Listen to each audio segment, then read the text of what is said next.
apparent depth,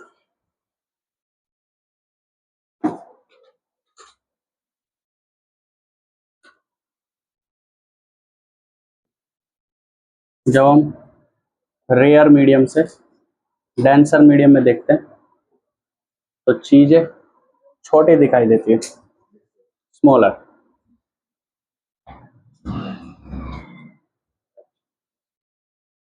मान लो ये object है, बाहर एयर है,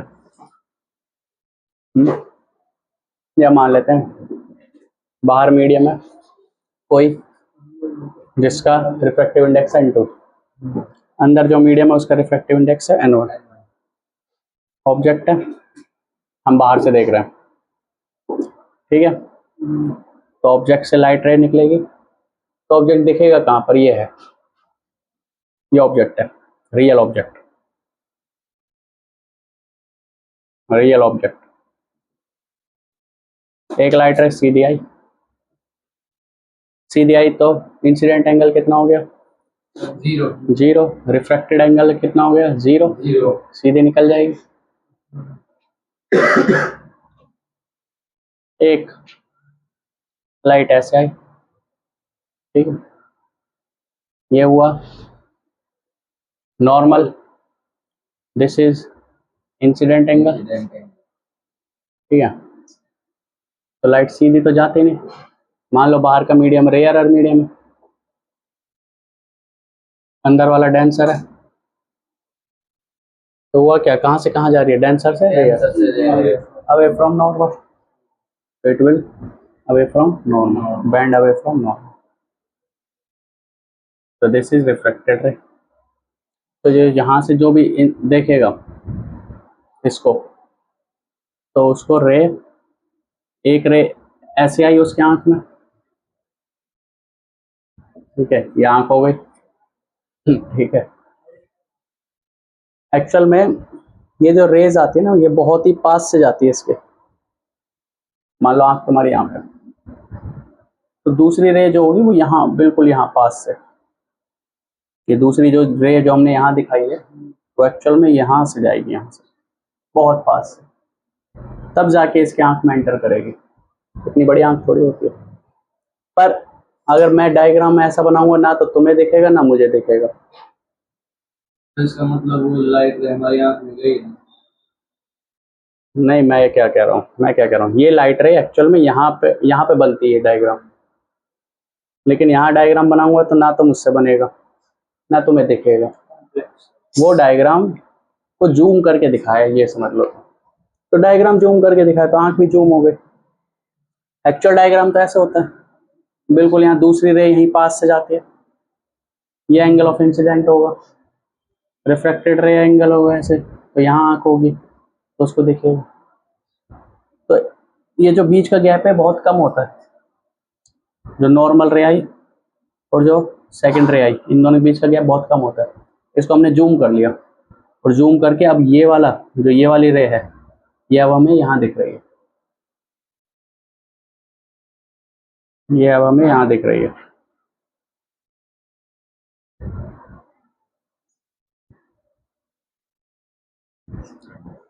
तो आंख के पास दो रे गई, एक रे ये गई, एक ये रे गई। तो आंख ने प्रोसीड करा पीछे की तरफ कि आखिर में रेज आ कहाँ से रही है, आखिर में रेज आ कहाँ से रही है।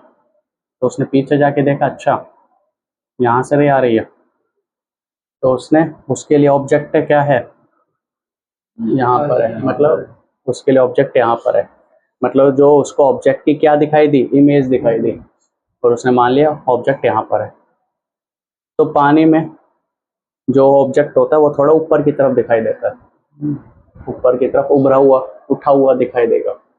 कोई इंसान खड़ा है तो उसके पैर भी ऊपर की तरफ दिखाई देंगे, पैर उसके छोटे हो जाते हैं, ठीक है, पानी के अंदर, क्योंकि रियल में तो पैर यहाँ पर है, पर रिफ्रैक्शन के कारण उसकी पैरों की इमेज यहाँ दिखाई देगी, तो छोटा दिखाई देगा, ठीक है।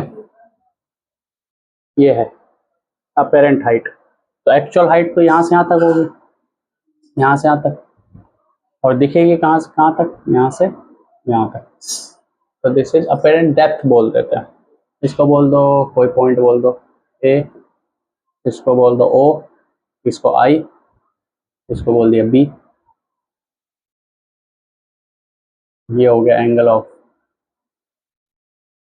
इंसिडेंस, ये बी पॉइंट है। अगर ये बी पॉइंट है तो ये भी देखो, ये जेड बन रहा है, तो ये एंगल ऑफ इंसिडेंस, ये एंगल ऑफ इंसिडेंस, ये एंगल आर है तो ये वाला एंगल भी आर होगा। ठीक है, क्योंकि ये हो गए पैरेलल रे और ये हो गए ट्रांसवर्सल, तो ये आर, ठीक है। तो रियल डेप्थ क्या है, रियल डेप्थ क्या है, रियल डेप्थ को डी लिख देते हैं, अपेरेंट डेप्थ को D dash, apparent depth D dash है। तो रियल डेप्थ कितना है, ए ओ, जो कि है डी। अपेरेंट अपीयरेंट डेप्थ कितना हो गया, ए आई, जहां पर इमेज दिख रही है वो हो गया डी डैश। मान लो पानी नहीं होता ना, तो ये रे सीधी जाती पीछ ऐसे, ये रे ऐसे जाती सीधे, तो उसको दोनों रेस कहाँ से आती मिलती, यहाँ से। तो जहाँ पर ऑब्जेक्ट है वहीं इमेज दिखती है, तो ये सही है, कोई दिक्कत नहीं। हमें एक्चुअल में इमेज दिखती है, ऑब्जेक्ट नहीं दिखता हमें, तो क्या दिखती है, इमेज। तो जब ऑब्जेक्ट और इमेज सेम जगह पे मिलती है तो अपेरेंट की कोई बात ही नहीं होती, लेकिन जब ऑब्जेक्ट अलग इमेज अलग तो बोलेंगे अपेरेंट इमेज। अपेरेंट इमेज यहाँ दिख रही जबकि ऑब्जेक्ट रियल में यहाँ पर है। ठीक है, तो ये हो गया। अब इसके बाद अगर हम tan ऑफ आई एंगल निकालें, tan ऑफ आई एंगल, ये राइट एंगल ट्रायंगल है, इन राइट एंगल ट्रायंगल नमस्ते B A O, in right angle triangle B A O, B A O, tan of I angle निकाले, क्या होता है, tan of I angle होता है perpendicular upon base. ठीक है, ये है ट्रायंगल, मैं इसको यहां बना देता हूं।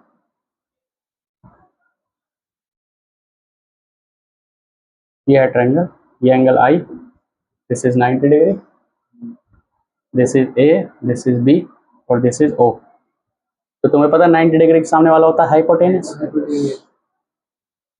ये एंगल आई है, तो आई एंगल जो होता है ना वो हमेशा हाइपोटेनस और बेस के बीच में होता है, तो ये बेस हो जाएगा और ये हो जाएगा परपेंडिकुलर।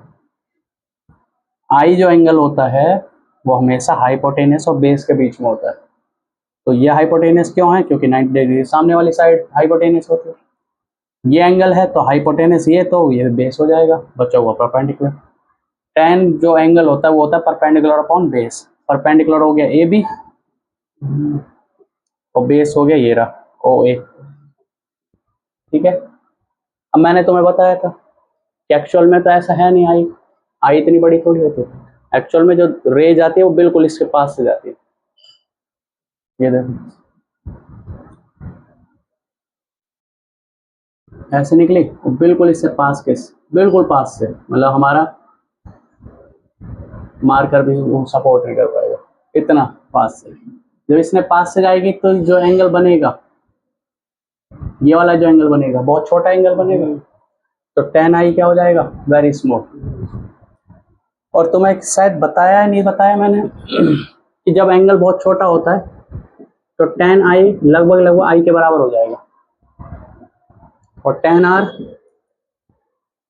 साइन आई, मतलब tan थीटा, जब थीटा बहुत छोटा होता है तो tan थीटा लगभग किसके बराबर होता है, थीटा, और साइन थीटा वो भी थीटा के बराबर होता है, और cos थीटा क्या हो जाता है, 0 हो जाता है।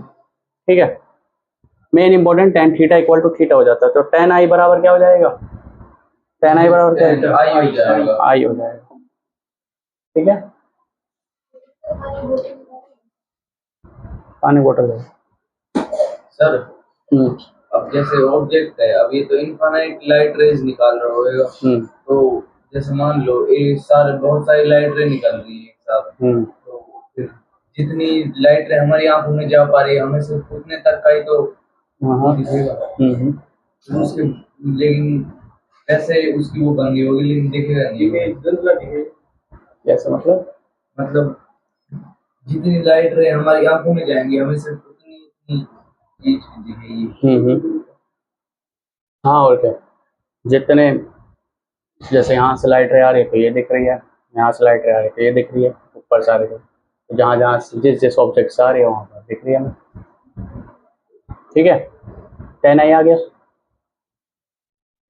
ठीक है, 10i आ गया। अच्छा, क्योंकि ये भी थीटा के बराबर, ये भी थीटा के बराबर, तो हम लिख सकते हैं tan थीटा बराबर sin थीटा। कब? जब थीटा बहुत छोटा हो, एंगल बहुत छोटा हो, तब के लिए सारी कंडीशन है। तो एंगल बहुत छोटा है तो हम इसको लिख सकते हैं sin i इक्वल टू क्या लिख सकते हैं, A B upon O A. Similarly tan r बताओ क्या हो जाएगा, tan r, ये एंगल है, एंगल भी r भी बहुत छोटा होगा तो हो जाएगा, बोलो, परपेंडिकुलर अपॉन बेस, हो जाएगा ए बी अपॉन ओ आई। ठीक है, और tan r लगभग किसके बराबर हो जाएगा, sin r के बराबर, तो हो जाएगा A B upon O I. Sine I मिल गया, साइन आर मिल गया। अब स्नेल्स लॉ लगा सकते हो यूजिंग स्नेल्स लॉ। इस पॉइंट पे स्नेल्स लॉ लगाओ, स्नेल्स लॉ लगाएंगे तो क्या होगा, यहाँ का रिफ्रैक्टिव इंडेक्स कितना, n1 इंटू में साइन आई, बाहर का refractive index n2 into sine R, n1 into sine I, sine I कितना, ए बी अपॉन, और n2 O I, A B से ए बी कैंसिल हो गया, तो यहाँ से आ गया n1 अपॉन n2 ओ ए अपॉन ओ आई, और ओ ए को क्या बोला था, रियल डेप्थ, और ये हो गया अपेरेंट डेप्थ डी डैश। ठीक है, यहाँ से मिल गया n2 upon n1 equal to D dash upon D, apparent depth upon real depth equal to n2 upon n1। तो ये रिलेशन हो गया कि कितनी हाइट पर वो दिखेगा, कितनी उसकी डेप्थ दिखेगी। ठीक है, लिख लो यही है ना, D dash upon D one equal to n2 upon m1। इसके बारे में फिर लिखवाएंगे, क्या लिखवाएंगे, ये टॉपिक बीच में छुड़वा दिया था, मतलब रिफ्रैक्शन के बाद ही था ये टॉपिक, पर सीधे हम वहां जम कर गए थे TIR पर। लिख लो इसको,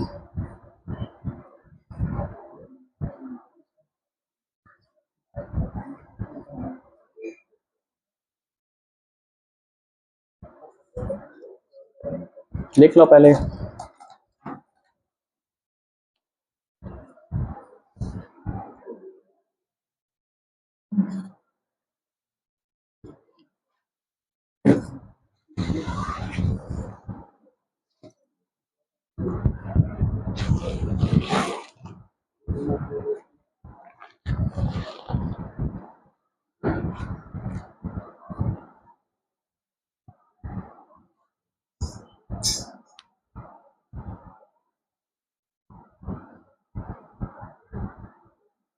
कल कैसे नहीं आए, जरूरत क्या आपकी, फोन भी नहीं उठाया, फोन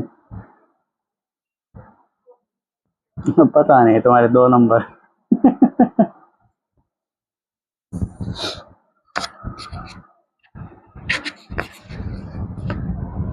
पेपर कब से स्टार्ट है तुम्हारे, अभी नहीं है, सितंबर में भी नहीं है, अच्छा तुम्हारे कब से, लास्ट सितंबर में। कौन कौन चैप्टर आ रहा है, अभी वो नहीं बताया,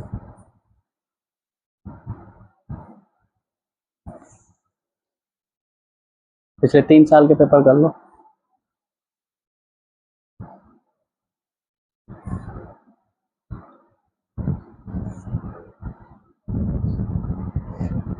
स्केल ले लो इसमें से।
देखा ना वो पेपर?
लिख लिया? अबे डी डैश क्या था?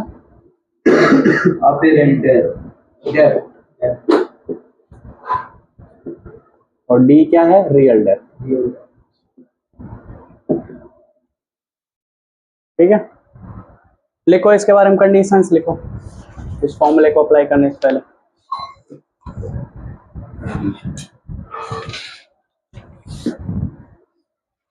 पहले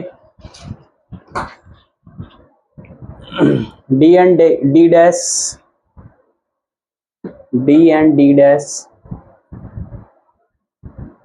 measured from interface, D and D dash measured from interface। D और D dash को कहाँ से मेजर किया जाएगा? इंटरफेस से। D and D dash measured from interface। देखो ये है इंटरफेस, ये है पूरा इंटरफेस, तो यहीं से मेजर करा हमने D, सॉरी यहीं से मेजर करा हमने D और यहीं से मेजर करा D डैश। ठीक है, second point, rays are paraxial,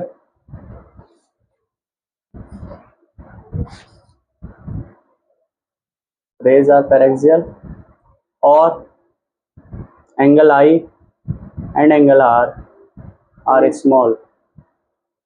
rays are paraxial और angle I and angle R are small। angle I and angle R are small। ठीक है, तीसरी जो कंडीशन है, वैसे तो N2 वो मीडियम होता है जहां पर लाइट रे जाती है, जिस मीडियम में लाइट रे जाती है उसको N2 बोलते हैं, और जिस मीडियम से लाइट रे आती है इसको N1 बोलते हैं। लेकिन डिपेंडिंग कि भाई अगर तुम्हें जल्दी करना है, वैसे हमेशा ट्रू नहीं है, पर ठीक है बोर्ड के हिसाब से कह सकते हो कि N2 हो जाएगा रेयरर मीडियम और N1 हो जाएगा डेंसर मीडियम। अगर फॉर्मूला ये वाला लगाते हो तो N2/N1 बराबर D डैश बाय D, ऊपर रखेगा अपरेंट डेप्थ, नीचे रखोगे रियल डेप्थ। ठीक है, बोर्ड के हिसाब से कह सकते हो, बाकी रियल तो यही है। N2 वो होगा जिसमें रेस जा रही है और N1 वो होगा जहां से रे आ रही है। ठीक है, जो लिखना चाहो लिख लो, तुम चाहो तो ये लिख लो, N2 वो होगा जिसमें रे जा रही है। मेरे हिसाब से ऐसा कोई टफ क्वेश्चन नहीं आएगा कि बदल जाए, मतलब ये तो 100% ट्रू है हमेशा, ये बदल भी सकता है पर बोर्ड के हिसाब से वैलिड रहेगा। और ये वो है जहां से रे आ रही है, जिस मीडियम से रे आ रही है उस मीडियम को N1 बोल देते हैं, जिस मीडियम में रे जा रही है उस मीडियम को N2 बोल देते हैं। बात की तुम लिखना चाहो तो N2 rarer medium, N1 denser medium. ठीक है, जो लिखना चाहो लिख लो। क्या उल्टा होता? ऑब्जेक्ट ऊपर की साइड होता तो ऑब्जेक्ट ऊपर और दिखता, मतलब फिश ऑब्जेक्ट को देखती। मान लो अभी तो तुम ये कह लो कोई पक्षी है वो फिश को देख रहा है, फिश यहाँ पर है तो उसको फिश थोड़ा ऊपर उठी हुई दिखाई देगी, है ना, उल्टा हो जाए। एक पक्षी ऊपर उड़ रहा है और फिश उसको देख रही है तो उसे पक्षी कहाँ दिखाई देगा?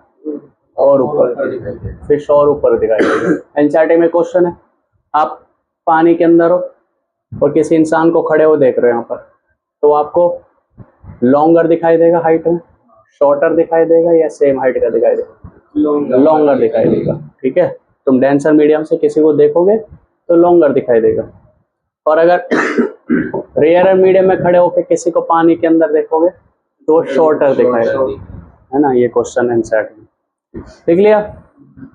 एक क्वेश्चन लिखो चलो।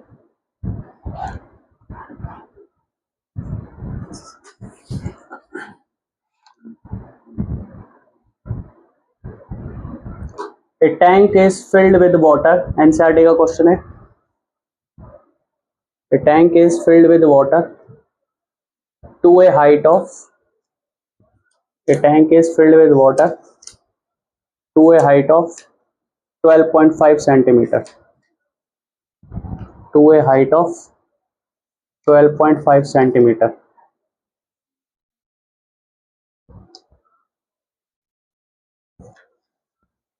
To a height of 12.5 centimeter. The apparent depth of a needle, object मान लो निडल को. The apparent depth of A needle lying at the bottom of the tank, lying at the bottom of the tank, lying at the bottom of the tank is measured by, apparent depth बता रहा है, is measured by microscope, is measured by microscope to be 9.4 centimeter, to be 9.4 centimeter, full stop. What is the refractive index of water? What is the refractive index of water? करो.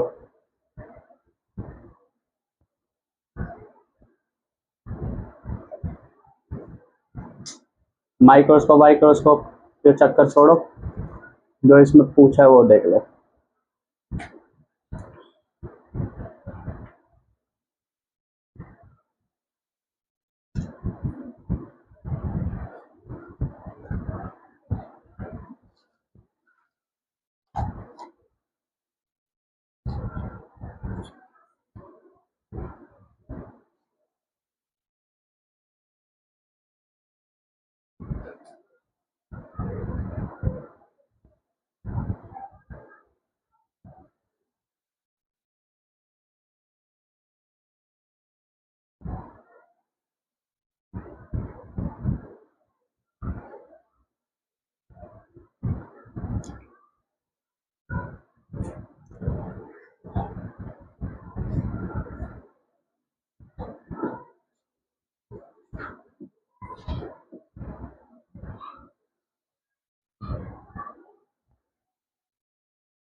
One point three three है, सही है, यही तो होता है water का.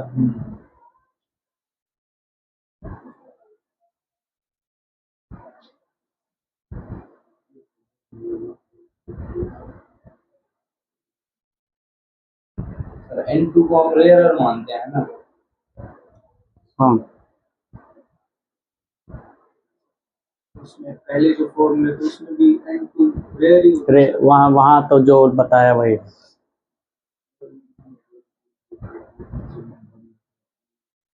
वहाँ जो बताया वही.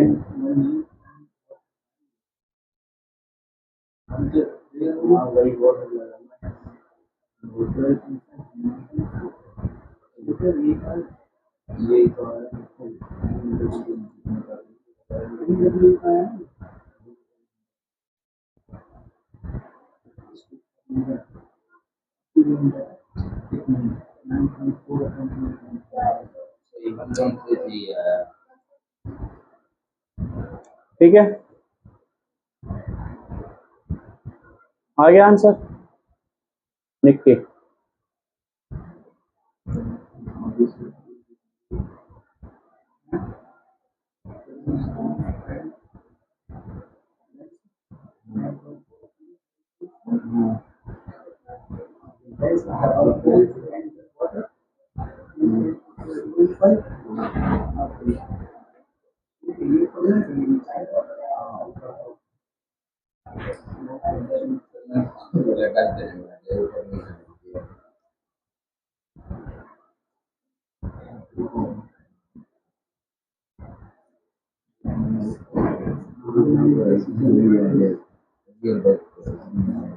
सही है।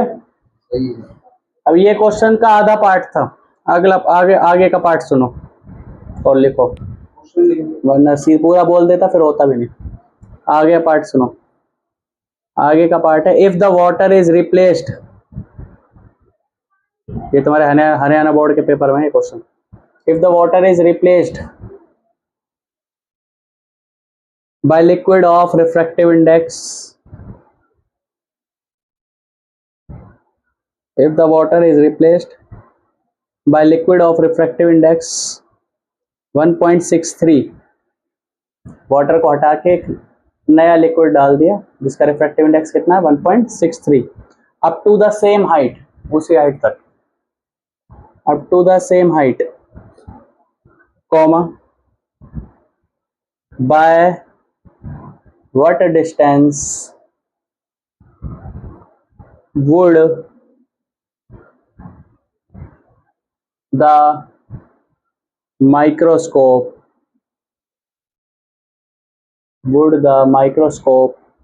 have to be moved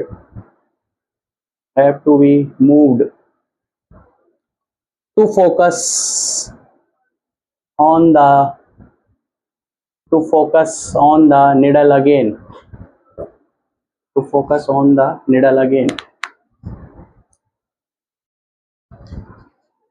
नई अपरेंट डेप्थ निकाल लो पहले तो, फिर पता लगेगा आंसर।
पता नहीं मुझे मेरे पास तो क्वेश्चन है, आंसर नहीं है। 11 नंबर का आया इस चैप्टर में से, बुक में, मतलब उसमें पेपर में। अपरेंट डेप्थ कितनी, नई अपरेंट डेप्थ कितनी आई, नई अपरेंट डेप्थ कितनी आई 7.6। अब क्वेश्चन में पूछा माइक्रोस्कोप को कितना एडजस्ट करना पड़ेगा। पहली वाली अपरेंट डेप्थ कितनी थी, पहली वाली 9.4, पहली वाली थी 9.4। ओके, तो कुछ ऐसा है, ये टंकी है, यहाँ पानी है। एक्चुअल हाइट कितनी है टंकी की, 12.5 सेंटीमीटर, तो मतलब ये है 12.5 सेंटीमीटर। पहली वाली अपरेंट डेप्थ कितनी थी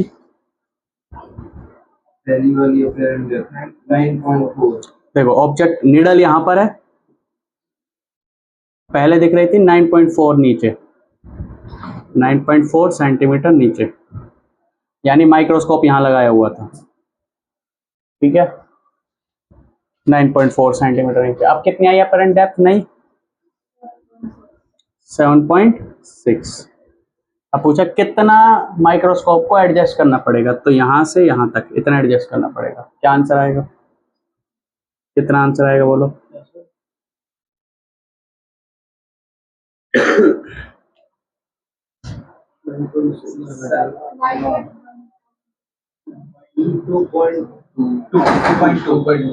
टू पॉइंट टू, 7.6, 8.6, 9.6, 1.8 नहीं आएगा? 1.8,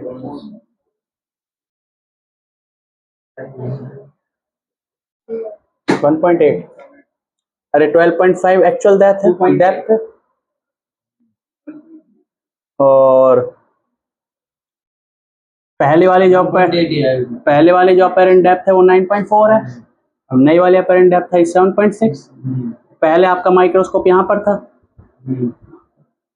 अब इसको कितना ऊपर ले जाना पड़ेगा ताकि नए वाले इमेज पे फोकस कर सके? कितना ऊपर लेके जाना पड़ेगा? तुम देख लो, पहले 9.4 नीचे, 7.6 ऊपर, मतलब इतना ऊपर ले जाना पड़ेगा कि 7.6 नीचे रह जाए। तो 9.4 माइनस 7.6, तो कितना ऊपर ले जाना पड़ेगा? 1.8 सेंटीमीटर। क्वेश्चन में क्या पूछा है कि बताओ कितना एडजस्ट करना पड़ेगा माइक्रोस्कोप को, तो 1.8 सेंटीमीटर ऊपर की तरफ उठाना पड़ेगा, तो ये नई वाली इमेज पर फोकस हो जाएगा, है ना। देखो लिक्विड का रिफ्रैक्टिव इंडेक्स बढ़ गया, बढ़ने की वजह से हाइट और छोटी हो गई, डेंसर मीडियम में हाइट छोटी हो जाती है ना, तो वो है, ठीक है। तो ये आपका इसका क्वेश्चन है। और इसमें पता है, इसमें क्वेश्चन आया है एक, ये वाला क्वेश्चन आया है इसमें, वो वाला, ये वाला, N2/V minus N1/U equal to N2 minus N1/R। ये डेरिवेशन कराई थी ना, उस डेरिवेशन का क्वेश्चन है यहाँ पर 5 नंबर का। ये क्वेश्चन वो वाला है जो कल कराया था। ये रहा कल कराया था नहीं वाला क्वेश्चन, वो वाला। लेकिन अच्छी बात यह है, इस वाले क्वेश्चन में और इस वाले क्वेश्चन में और मैं कोई सा भी कर सकते हो, तो ये वाला करोगे। अगली बार हो सकता है सर, नहीं ऐसा कुछ नहीं, ठीक है। एक ये क्वेश्चन है, एक ये वाला जो अभी कराया है, ये वाला, और एक मीडिया, एक क्वेश्चन ये है। चलो बताओ जल्दी से। ये मतलब इनडायरेक्टली, मैं डायरेक्टली तो नहीं बताया पर इनडायरेक्टली बताया हुआ है ये वाला क्वेश्चन। हाँ ये क्वेश्चन है कि भाई एक मीडियम है, ग्लास मीडियम है, उसमें लाइट एंटर करी, तो बताना किस कलर की लाइट की स्पीड सबसे कम होगी। लाइट एंटर करी इसमें ग्लास मीडियम में, अच्छा डेंसर है ना, तो डेंसर है तो एयर से ग्लास में, तो 3 कलर की लाइट एंटर करी, 4 कलर की, रेड, वॉयलेट, येलो, ग्रीन, तो किसकी स्पीड सबसे मिनिमम होगी, ये क्वेश्चन है।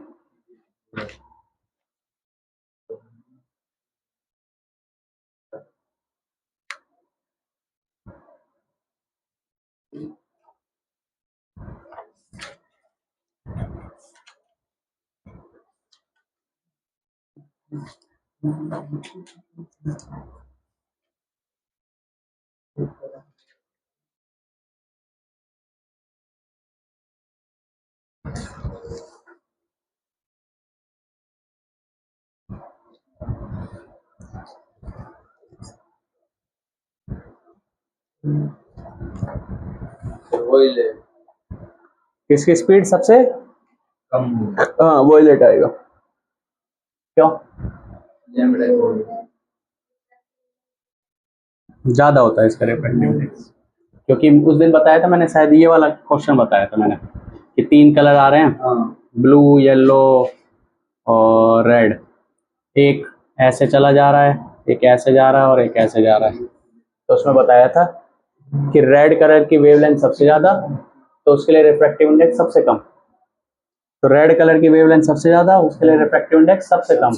रिफ्रैक्टिव इंडेक्स सबसे कम तो इसकी स्पीड भी सबसे ज़्यादा होगी, क्योंकि रिफ्रैक्टिव इंडेक्स जितना ज़्यादा होगा उतनी स्पीड घट जाएगी, है ना। और वॉयलेट के लिए विबग्योर है, विबग्योर में वॉयलेट किस के लिए इसकी वेवलेंथ सबसे कम है, मिनिमम वेवलेंथ, मिनिमम वेवलेंथ, तो रिफ्रैक्टिव इंडेक्स भी मैक्सिमम होगा।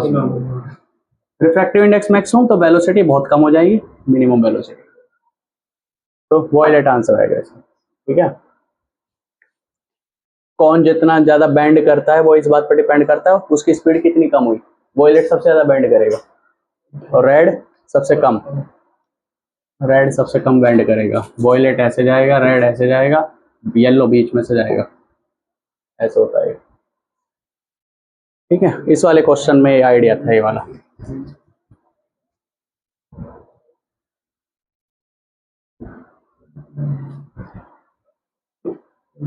ठीक है, नाउ लास्ट टॉपिक है, लास्ट सेकंड टॉपिक,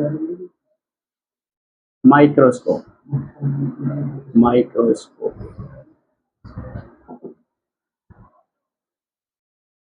टॉपिक का नाम,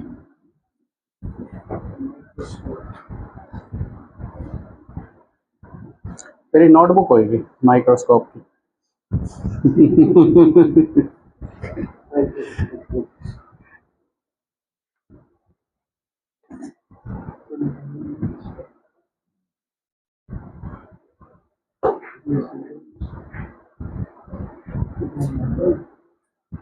माइक्रोस्कोप और टेलीस्कोप की बहुत मेहनत से नोटबुक बनाई मैंने।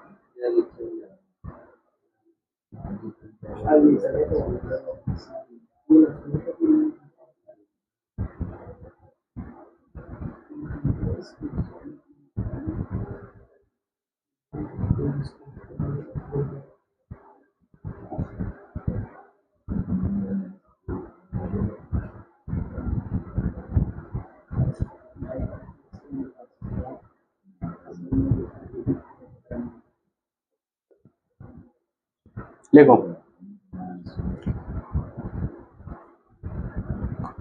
it is an optical instrument, it is an optical instrument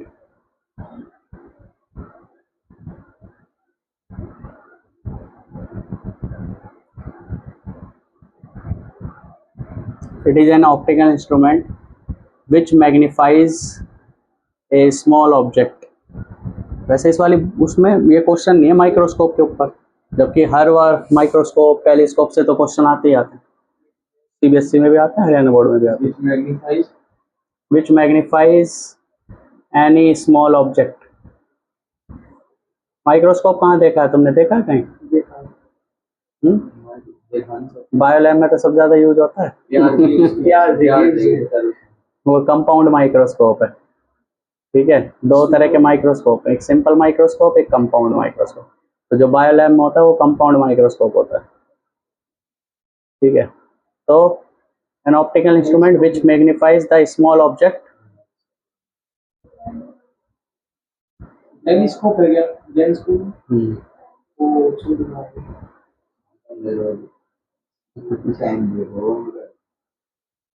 लिख लिया? अच्छा, इसके बाद है least distance of distinct division. ये क्या है, लिखो, LDDV, capital L, capital D, capital D, capital V, LDDV।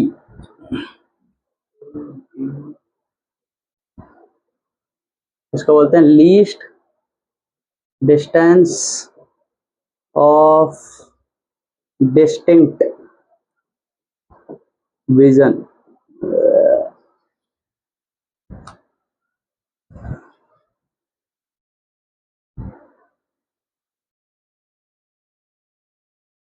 लिखो इसके बारे में। To see a small object clearly या डिस्टिंक्टली, डिस्टिंक्टली मतलब क्लियरली, साफ साफ। अगर किसी चीज को साफ साफ देखना है तो क्या करते हैं हम? To see a small object clearly, किसी भी ऑब्जेक्ट को अगर हमें साफ साफ देखना है तो बताओ क्या करते हैं? जो छोटा सा ऑब्जेक्ट है उसको, स्मॉल ऑब्जेक्ट है ना, to see a small object clearly क्या? अरे नहीं यार, माइक्रोस्कोप नहीं है तेरे पास, कहाँ है माइक्रोस्कोप? अगर कोई छोटी चीज है तो क्या कह रहा है? दूरबीन। दूरबीन नहीं है ना, दूरबीन भी नहीं है, माइक्रोस्कोप भी नहीं है। अरे अखबार में छोटा छोटा सा लिखा पड़ा है, तो उसको देखने के लिए क्या करोगे? तो पास ही आते हैं। हाँ तो बस वही पूछ रहा हूँ, पास ले आएंगे। Comma, we bring it close to our eyes To see a small object clearly, we bring it close to our eyes, हम इसको पास लाकर देखते हैं।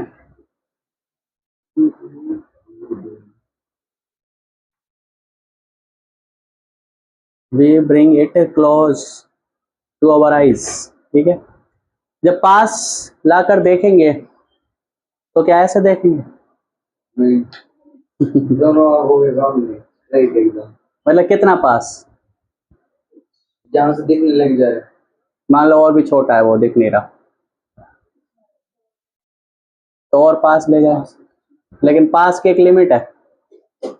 पास की लिमिट क्या है? पास की एक लिमिट है कि भाई और ज्यादा पास ले जाएंगे फिर वो वैसे तो बड़ा हो जाएगा उसका साइज, पर जो शब्द होंगे, अक्षर होंगे, वो मिक्स हो जाएंगे एक दूसरे में, है ना, ब्लर हो जाएगी इमेज। इमेज क्या हो जाएगी? ब्लर हो जाएगी। तो मतलब एक लिमिट है कि इसके ज्यादा पास नहीं ले जा सकते, है ना। तो वो है मैक्सिमम, वो एक आपका ऐसा डिस्टेंस है जिसके पास अगर ले जाओगे तो ऑब्जेक्ट तो और बड़ा हो जाएगा, पर तुम्हारी आंखों की लिमिट है कि तुम उससे पास नहीं देख सकते, है ना, उससे ज्यादा पास नहीं देख सकते। तो लिखो, however there is a minimum distance, however there is a minimum distance up to which, minimum distance up to which the object can be viewed, can be viewed clearly, viewed can be viewed clearly।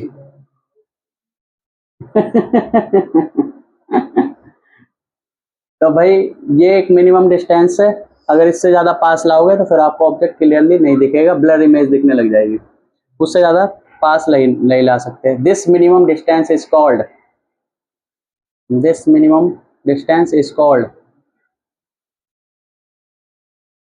This minimum distance is called least distance of distinct vision. तो ये होता कितना है? ये कभी 25 centimetre बोलते हैं, कभी 15 सेंटीमीटर बोलते हैं, अब जो तेरे आंखों के ऊपर है।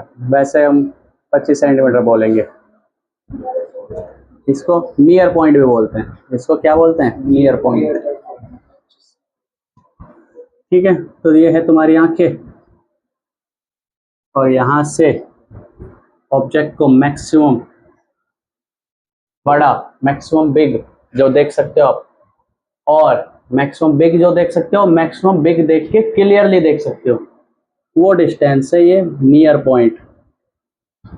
This is called near point, जिसको हम LDDV भी बोलते हैं, LDDV, least distance of distinct vision, इसको बोलते हैं LDDV। और फार पॉइंट में तो कहीं तक देख लो, जहां तक आंखें दिख रही, देख पा रही है, तो फार पॉइंट है। हेल्दी आई के लिए बात हो रही है, पता लगे चश्मा लगा हुआ है। तो फार पॉइंट के लिए इन्फिनिटी, और नियर पॉइंट हो गया 25 सेंटीमीटर या 15 सेंटीमीटर जो भी है, ठीक है। इंपॉर्टेंट बात यह है कि हम इससे बड़ा नहीं देख सकते क्या?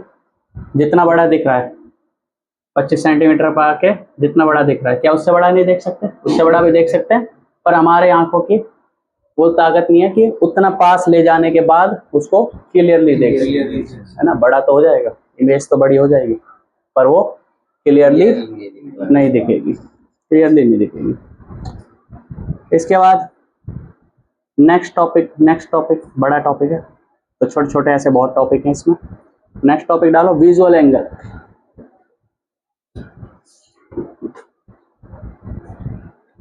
नेक्स्ट टॉपिक क्या है? Visual angle.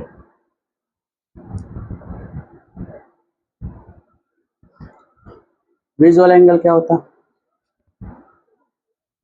कोई भी जो ऑब्जेक्ट होता है वो कितना बिग हमें दिखेगा, वो इस बात पर डिपेंड करेगा कि वो हमारी आंखों पे कितना बड़ा विजुअल एंगल बनाएगा। एक बार देखो ना, बड़ा सा टावर है लेकिन हम बहुत दूर से देख रहे हैं तो हमें टावर इतना सा दिखता है क्योंकि उसका विजुअल एंगल जो बन रहा है हमारी आंखों पे वो बहुत स्मॉल है। हाँ, वो करते हैं ना यूट्यूब पे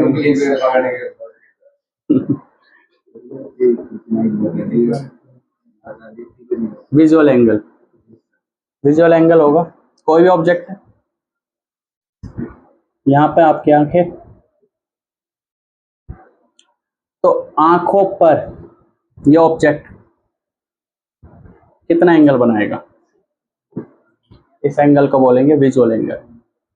ठीक है, इस एंगल को बोलेंगे विजुअल एंगल। जब आप ऑब्जेक्ट को पास लाओगे तो एंगल बढ़ जाएगा, जैसे पास लिया है ऑब्जेक्ट को, वही हाइट है, सेम वही हाइट है, पर इस बार विजुअल एंगल बढ़ गया तो वो ऑब्जेक्ट हमें बड़ा दिखाई देगा। उसी ऑब्जेक्ट को और पास लिया तो एंगल और बढ़ गया, विजुअल एंगल और बढ़ गया, और बड़ा दिखाई देगा। उसी ऑब्जेक्ट को बहुत दूर ले जाओ, सेम हाइट वाला, और अब देखो कितना सा एंगल बना रहा है। ठीक है, तो इसलिए जब वो ऑब्जेक्ट बहुत दूर होता है तो छोटा एंगल बनाता है, इसलिए हमारे आंखों को बहुत छोटा सा दिखाई देता है ना। मून इतना दूर है, इतना बड़ा होने के बावजूद इतना सा दिखता है क्योंकि दूर बहुत है, इसलिए विजुअल एंगल उसका स्मॉल हो जाएगा। हाँ, क्या कह रहे हो? एक एंगल ऐसा भी होगा जब वो अपने एक्चुअल साइज में दिखेगा। एक्चुअल साइज तो इन स्टेप से नापो जो पता लगेगा, मतलब ऐसा कोई एंगल नहीं है ऐसा कोई एंगल नहीं है एक्चुअल साइज में देखे।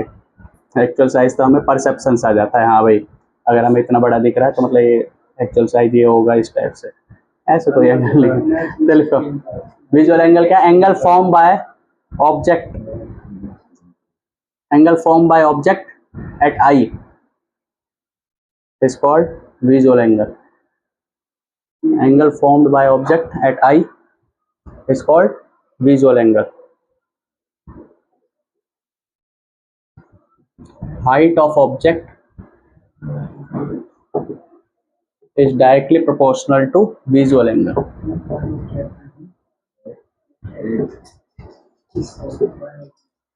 हाइट ऑफ ऑब्जेक्ट कितना दिखेगा वो डायरेक्ट प्रोपोर्शनल होगा किससे? Visual angle.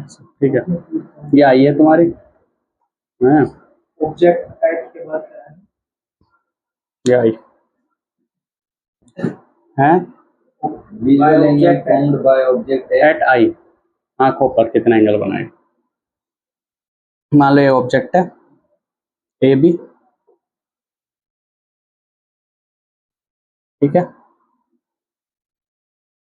मान लो ऑब्जेक्ट है ए बी। देखो यहाँ पे मैं एक कंसेप्ट बताऊंगा जो आगे काम आएगा और वो एनसीईआरटी का क्वेश्चन भी है। ये एंगल बनाया, ऑब्जेक्ट अभी दूर है, मान लो ऑब्जेक्ट को तुमने रख दिया 25 सेंटीमीटर दूर, 25 सेंटीमीटर LDDB पर। 25 सेंटीमीटर को हम कैपिटल डी से लिखेंगे, least distance of distinct reason को किससे लिखेंगे? कैपिटल डी से। अब ये कैसा एंगल बनाएगा? बड़ा एंगल बनाएगा क्योंकि पास रख दिया, दूर रखा था तो कम एंगल बना रहा था, है ना। अब पास रख दिया तो बड़ी इमेज बनाएगा, देखो। दूर रखा था तो छोटी इमेज बना रहा था, ठीक है। रेटिना पर, यहाँ पीछे रेटिना है ना। अब ये साफ साफ भी दिखेगा और बड़ा भी दिखेगा क्योंकि आपने डी डिस्टेंस रख दिया। मान लो अभी इसी ऑब्जेक्ट को देखना ध्यान से, यहां रख दिया, कहां पर, बिल्कुल इसके पास, ऐसे ले आए आंखों के पास, बिल्कुल यहां पर ले आए ऐसे, तो अब कितना बड़ा एंगल बना है, बड़ा एंगल बना है, पहले से बड़ा एंगल है। पर क्या अब दिखेगा ऑब्जेक्ट? नहीं, साफ साफ क्या ऑब्जेक्ट दिखेगा? नहीं, क्योंकि विजुअल एंगल तो बड़ा है पर ऑब्जेक्ट आ गया बहुत पास, आंखों के बहुत पास आ गया। तो अब हमें, अगर मान लो हाथ पे कुछ लिखा पड़ा है बहुत छोटा सा, हम ऐसा हाथ ले गए तो क्या उस पे लिखा हुआ दिखेगा हमें? नहीं, बट विजुअल एंगल बहुत बड़ा बन रहा है। मान लो कोई ऐसा इंस्ट्रूमेंट हो जो विजुअल एंगल तो इतना ही बना है जितना यहां अब बन रहा है, जो विजुअल एंगल तो इतना ही बना है जितना अब बन रहा है, लेकिन ऑब्जेक्ट की इमेज दूर रहे, ऑब्जेक्ट की इमेज दूर रहे, तो हमें वो साफ साफ भी दिख जाएगा। अभी क्या दिक्कत हो रही है? विजुअल एंगल तो खूब बड़ा है पर साफ साफ क्यों नहीं दिख रहा उस पर लिखा हुआ? क्योंकि आंखों के बहुत पास आ गया। मान लो कोई ऑब्जेक्ट है ऐसे, कोई ऐसे, ये अब उसने इमेज यहां बना दी, यहां बना दी, इमेज देखोगे बहुत बड़ी बनी है पर विजुअल एंगल उतना ही है जितना ये बना रहा था। दोनों ने एंगल सेम बनाया। तो तुम बताओ मुझे, इस ऑब्जेक्ट को सही साफ साफ देख पाओगे या इस ऑब्जेक्ट को साफ साफ देख पाओगे? बड़े वाले ऑब्जेक्ट। फायदा किस में हुआ? इस वाले में। हाँ, इस वाले में, है ना, जबकि विजुअल एंगल दोनों का सेम है। तो क्या यहां पर मैग्निफिकेशन हुई है या नहीं हुई?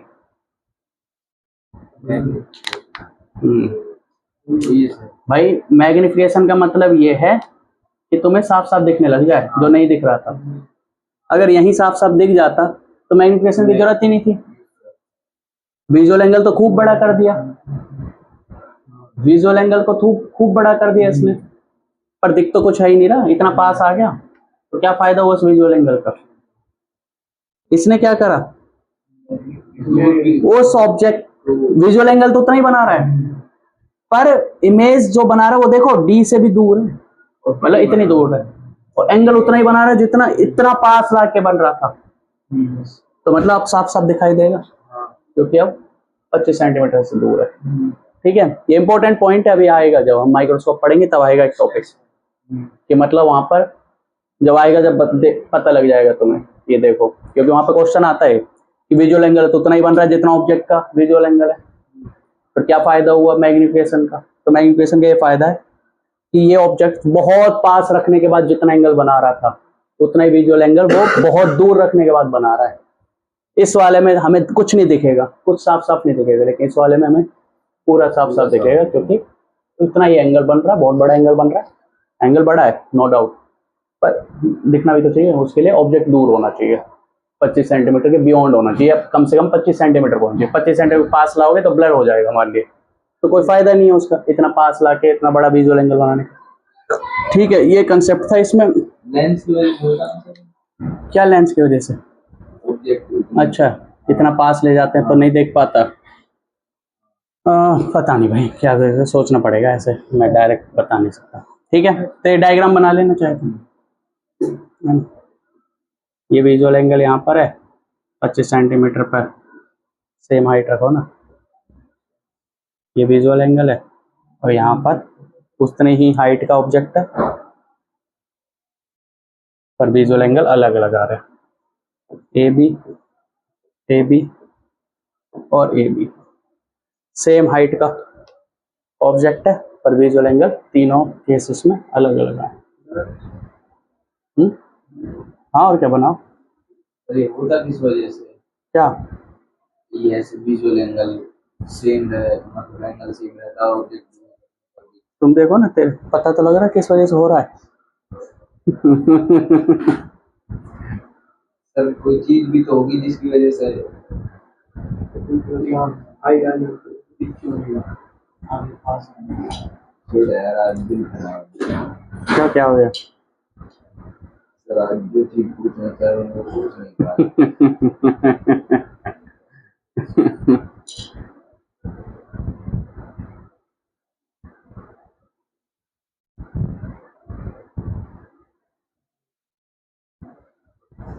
तेरे क्वेश्चन हो रहे हैं नहीं हो रहे उसके बुक के? किससे पूछ रहा हूँ? सर कई तो हो जाते हैं जो थोड़े बहुत इजी रहते हैं, थोड़ा सा हार्ड आते ही। प्रिज्म के बहुत सारे होंगे, लिख लिया? Yes sir. देखो अगला टॉपिक छोटा सा टॉपिक है जिसका नाम है मैग्निफिकेशन ऑफ माइक्रोस्कोप। देखो हमने पढ़ा था lateral microscope, HI/HO equal to -V/U, HI/HO equal to +V/U।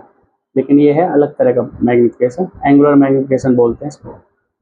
तो आप चाहो तो एंगुलर मैग्निफिकेशन भी लिख सकते हो। टॉपिक का नाम लिखो magnification of microscope. Capital M से लिखेंगे इसको।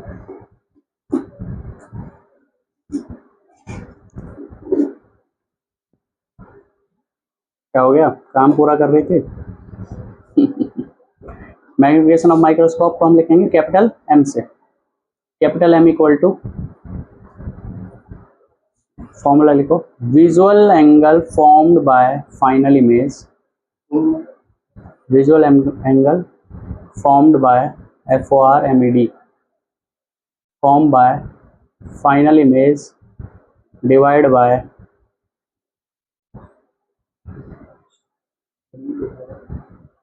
Final image divide by sir एक बार ये बताओ, visual angle form by final image divide by visual angle form by object, visual angle form by object, form by object kept at D, kept at D, visual angle formed by object, formed by final image divided by visual angle formed by object when kept at D। मतलब D distance पे रख के कितना visual angle बन रहा है उसके compare में कितना एक्स्ट्रा एंगल बनेगा, दैट इज मैग्निफिकेशन। भाई कोई ऑब्जेक्ट है वो मैक्सिमम मैग्निफिकेशन मतलब मैक्सिमम विजुअल एंगल कब बना सकते हैं हमारे लिए बिना माइक्रोस्कोप बिना टेलीस्कोप के? जो ऑब्जेक्ट हमारे 25 सेंटीमीटर दूर रखो, क्योंकि उससे पास रखोगे तो विजुअल एंगल तो बढ़ जाएगा पर हमें स्पष्ट दिखाई देगा नहीं, दूर रखोगे तो विजुअल एंगल कम हो जाएगा। तो मैक्सिमम विजुअल एंगल कब बनेगा? जब बिल्कुल डी पर रखो, जब विजुअल एंगल डी पर रखो तो विजुअल एंगल जो ऑब्जेक्ट का डी पे हो वो डिवाइड में रखना है और ऊपर रखना है visual angle form by final image, ठीक है, फॉर्म बाय फाइनल इमेज। तो जब डी पे रखेंगे, जब डी पे रखेंगे तो क्या वो मैक्सिमम विजुअल एंगल होगा हमारे आई के लिए बिना माइक्रोस्कोप के? बिना माइक्रोस्कोप के मैक्सिमम विजुअल एंगल कितना होगा जब हम डी पर रखेंगे ऑब्जेक्ट को। उसके कंपेयर में माइक्रोस्कोप हमें कितना बड़ा और विजुअल एंगल बनाकर दे सकती है, वो ऊपर रखा जाएगा। तो ऊपर रखेंगे हम बीटा, उस एंगल को बोलेंगे beta, visual angle form by final image. और फाइनल इमेज किससे बनेगी? माइक्रोस्कोप से। तो माइक्रोस्कोप कितना विजुअल एंगल बनाएगा? माइक्रोस्कोप मान लो आई लेंस ने कितना, सॉरी ऑब्जेक्ट कितना विजुअल एंगल बना सकता है मैक्सिमम? जब 25 सेंटीमीटर पर रखा दे वो जितना विजुअल एंगल बनेगा उसको बोलेंगे अल्फा, उसको क्या बोलेंगे? Beta, alpha. और ये जो माइक्रोस्कोप है, माइक्रोस्कोप लगाने के बाद जो फाइनल इमेज बनेगी, इस ऑब्जेक्ट की जो फाइनल इमेज बनेगी, वो जो विजुअल एंगल बना रहा है, वो जो विजुअल एंगल बना रहा है उसको बोलेंगे बीटा। तो अल्फा के कंपेयर में कितना बड़ा एंगल आया? Beta. That is your magnification. मान लो ये एंगल आया, अल्फा आया 2 डिग्री और बीटा आ गया 10 डिग्री, तो कितना मैग्निफिकेशन हुआ? 5 टाइम्स, है ना, 10/2, तो 5 टाइम्स मैग्निफिकेशन हो गया, 5 टाइम्स मैग्निफिकेशन हो गया, क्योंकि वो सिर्फ 2 डिग्री विजुअल एंगल बनाया था। स्मॉल एंगल बनाएगा, ऑफ कोर्स ऑब्जेक्ट बहुत छोटा होगा। अरे माइक्रोस्कोप क्या काम करने, क्या देखने, सेल्स देखने के काम आता है, तो सेल्स वगैरह के विजुअल एंगल बहुत कम होंगे अगर हम नेक्ड आई से देखें तो, और माइक्रोस्कोप से देखेंगे तो उनके विजुअल एंगल बढ़ जाएंगे तो फिर हमें वो दिखाई देने लगेंगे। हाँ, जो जैसे में होता है उनमें भी तो यही कॉन्सेप्ट यूज होता है। हाँ, कि नहीं, चश्मा अलग है। चश्मा में डिफेक्ट होता है जैसे आंखों में, कि भाई पास का नहीं दिख रहा या दूर का नहीं दिख रहा, उसे सही करने के लिए लगाया जाता है चश्मा। चश्मा जो है वो इस सही करने के लिए दिखाया जाता है कि भाई, तो जैसे उनका होता है, जब बच्चों को लगता है, जो उनका क्या होता है, उनको फार पॉइंट, हमारा फार पॉइंट क्या है? इन्फिनिटी। मतलब तुम क्लास में लास्ट बेंच पे बैठ जाओ तो तुम्हें बोर्ड का दिखेगा स्पष्ट, लेकिन जिसके डिफेक्ट होगा आई में उसको लास्ट बेंच पे नहीं दिखेगा बैठ के। क्यों? क्योंकि उसका जो फार पॉइंट है इन्फिनिटी ना होके मान लो 1 मीटर हो गया, तो 1 मीटर के बियॉन्ड उसे दिखता ही नहीं है, तो उसके लिए क्या लगाते हैं? स्पेक्स लगाते हैं कि भाई हमें 1 मीटर के बियॉन्ड भी दिखे, मतलब जो डैश उस पर रखा, तो वो इसको हाइपरमेट्रोपिया बोलते हैं, इसको मायोपिया बोलते हैं। ये सब 10th क्लास में पढ़ा है ना, ये सब वही है, उसके लिए ये 10th क्लास, अब 12th में भी था, ये सब कट गया लेकिन सिलेबस से, ठीक है, तो उसके लिए कल पढ़ेंगे माइक्रोस्कोप मेन टॉपिक, उसके पहले के ये सारे छोटे छोटे टॉपिक्स थे उसे पढ़ने के लिए, माइक्रोस्कोप पढ़ने से पहले, ठीक है, ये छोटे छोटे से टॉपिक।